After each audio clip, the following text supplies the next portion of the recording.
I think I almost got trafficked. So I'm 19F, a content creator on Instagram. I'm relatively new to this world, but once I surpassed 80K followers, I had local photographers asking to collab on a regular basis. Last night, I was in a FBGC for models and photographers. I'm not a model by any means, but I did want to create some crazy photos.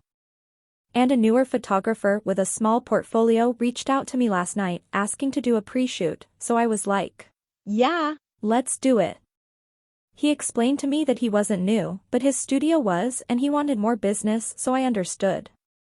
He had very specific requirements, specific clothing choices, which was strange because usually that's something I talk about with other content creators. He was completely opposed to my inspo and said he had other ideas but refused to enlighten me on them. So today I got ready for it, and before I was going to leave I asked him how many outfits I should bring or if I should just wear it. He never responded. I asked him if there's anything I should bring. Nothing. And he never answered, so I was like, okay, cool, never mind, I'll stay home.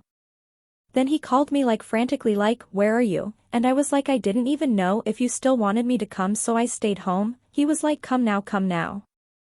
I realized that he also didn't understand English too well, but over text Q was fine. He called me 12 times in my Uber. So I got out my Uber and I realized I was at his house, not a studio.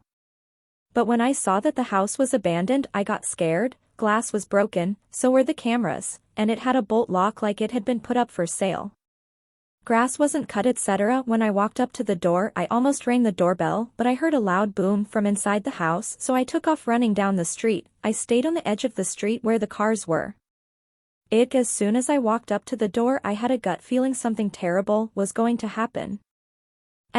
Let me add, I even asked him if he wanted to reschedule before I left since he wasn't responding. He said nothing.